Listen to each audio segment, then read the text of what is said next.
नमस्कार. आज आपण छत्रपती शिवाजी महाराज यांची चरित्रकथा बघूयात. शिवाजी महाराजांनी 300 वर्षापूर्वी आम्हाला केवढं मोलाचं लेणं दिलं. राष्ट्रीय चारित्र्य हे असेल तर यशकीर्तीचे गगनच काय, पर सूर्यमंडळ गाठता येईल. शून्यातून स्वराज्य निर्माण करणाऱ्या छत्रपतींनी औरंगजेबासारख्या कर्दनकाळ वैऱ्यालाही दाखवून दिलं की हा शिवाजी राजा मरण पावला तरीही इथं हजारो शिवाजी राजेच उभे असतील. ते न वागता, लाचारीने न झुकता, भगीरथ कष्टांनीही न थकता महाराष्ट्र स्वराज्यासाठी अखंड 25-25 वर्ष झुंजत राहतील. ते सारे शिवाजी वाकणारही नाहीत अन मोडणारही नाहीत. त्यांच्या त्यागानं दिल्लीचं तख्त दुभंगेल. हेच शिवराष्ट्रीय अन महाराष्ट्रधर्मीय आमचं कर्तृत्व आणि आमची आकांक्षा पुढच्या इतिहासात साक्षात प्रत्ययास आली नाही का? आलीच. हे लेणं आम्ही कधीही गंजू देता कामा नये. हे लेणं आम्ही कधीही हरवून बसता कामा नये.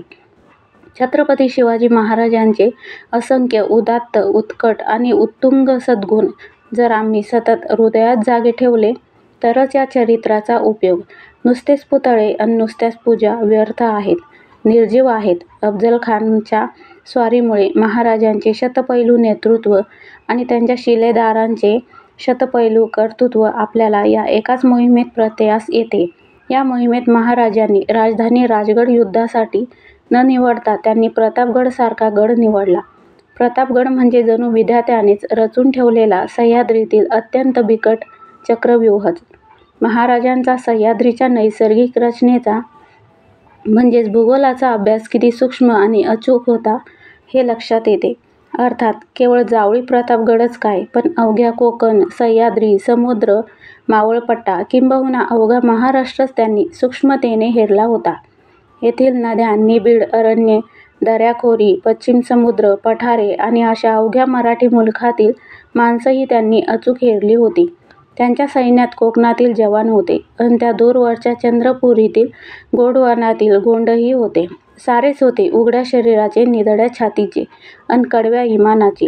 अफजल खान प्रयत्न करीत होता अशा या निबिड चक्रव्यूहातून महाराजांना मोकळ्या मैदानावर हुसकून आणण्याचा. त्यांचे या बाबतीतील सर्व डाव वाया गेले. महाराजांच्या मनात या मोहिमेचा तपशीलवार आराखडा आखला जात होता. प्रत्येक पाऊल अतिशय सावधपणानं महाराज टाकीत होते. विजापुराहून निघाल्यापासून वाईत येईपर्यंत पोहोचेपर्यंत खानाने अनेक पेचदार डाव टाकले, भावनेला डिवचले, 4 ठाणी काबीज केली, पण महाराजांनी या काळात कुठेही प्रतिहल्ले केले नाहीत.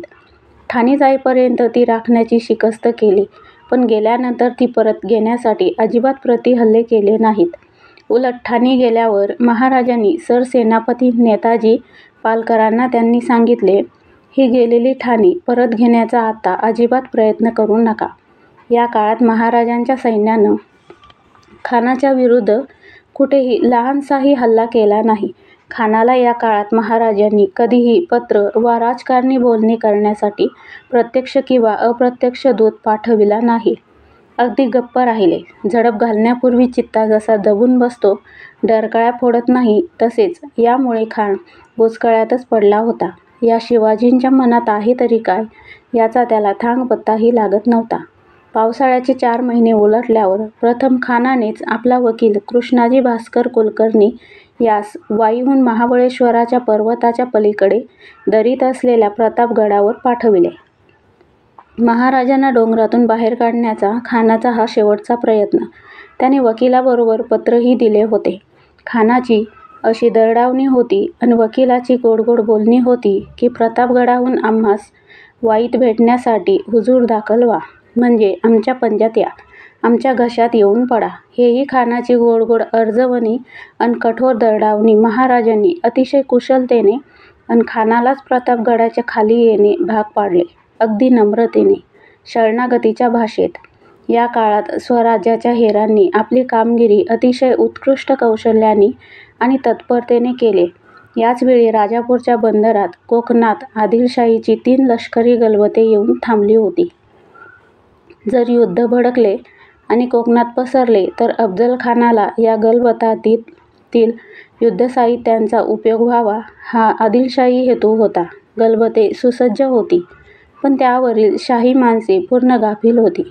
इतकेच नव्हे तर खानाची छावणी पुणे, सातारा, कोल्हापूर आणि सांगली या भागातील आदिलशाही ठाणी आणि प्रत्यक्ष खानही वाढत्या प्रमाणात गाफीलच बनत होता. ही किमया महाराजांच्या वकिलांची, हेरांची आणि प्रत्यक्ष महाराजांच्या बोलण्याची, या साऱ्यांचा परिणाम पराभव कुणाचा, स्वतः पूर्ण सावध राहून शत्रूला गाफील बनवायचं आणि त्यांच्या गाफीलपणाचा पुरेपूर फायदा उठवायचा, हा शिवाजीराजांचा डाव. हाच त्यांच्या बुद्धिबळाचा डाव. आपल्या वकिलांच्या मार्फत महाराज खानाला आपल्या चक्रव्यूहात गुंतवीत चालले होते. खानाने प्रतापगडाच्या पायथ्याशी यायचं मान्य केलं. खरं म्हणजे इथं जावळीच्या जंगलात गडाच्या वाटेवर खान यायला कबूल झाला, ही खानाची चूकच नाही का? नाही, खानाला येणं भागच होतं. नाहीतरी तो दुसरं काय करू शकत होता? त्याला शिवाजीराजा आपल्या मगर मिठीत हवा होता. त्याकरिता अखेर त्याला प्रतापगडावर हल्ला करण्याकरता तरी यावंच लागलं असतं. त्याने सरळ विचार केला की शिवाजी आपल्या भेटीसाठी गडावरून खाली यायला तयार होतोय, म्हणजेच आपण गडापर्यंत युद्ध न करताच विना अडथळा जाऊन पोहोचू शकतोय, तेही आपल्या फौजेसह. म्हणून खानाने ही फार मोठी अनुकूल गोष्ट घडणार आहे हे लक्षात घेऊन प्रतापगडाखाली यायचं ठरविलं. यात त्याची काही चूक नाही. तो चुकला स्वतःच्याच गाफीलपणामुळे. राजकारण, दारुगोळ्याचं कोठारं आणि तपोसाधना यात किंचितही गाफील राहून चालत नाही. तपोभंग करायला केव्हा एखादी अप्सरा येईल याचा नेम नसतो. दारुगोळ्याचं कोठार उडवायला कुठून ठिणगी येईल याचाही नेम नसतो. अन राजकारणात एखादा चाणक्य, कृष्ण किंवा शिवाजीराजा केव्हा समोरच्याला उलथंपालथं करून टाकील याचाही नेम नसतो. खान याबाबतीत अत्यंत बेसावध राहिला. तेही स्वतःच्या मनात शिवाजीराजांचा विश्वासघाताने जीव घेण्याची इच्छा धरून. खान वाईवरून महाबळेश्वराकडे निघाला. राजांना जिवंत किंवा ठार मारून कब्जात घ्यायचं अन विजापूरला न्यायचं, हे त्यानं अगदी निश्चिंत ठरविलं होतं. या प्रतापगड कालखंडात महाराजांना अनेक मानसिक यातनांना तोंड द्यावे लागले होते. ते प्रतापगडावर राजकारणात व्यग्र असतानाच तिकडे राजगडावर त्यांच्या राणीसाहेब सईबाई या मृत्यू पावल्या. हे दुःख सामान्य होतं का? त्यांचा पुत्र संभाजीराजा हा अवघा 2 वर्षांचा होता. जिजाऊसाहेबांना चिंता आगीसारखी भाजून काढीत होती. आईची चिंता ही महाराजांना केवढी असहनीय होत होती. आईवर कमालीचं प्रेम करणारा हा पुत्र होता. एक गोष्ट सर्वात चिंतेची होती, ती महाराजांच्यावर अपरंपार प्रेम करणाऱ्या मावळ्यांच्या मनस्थितीची.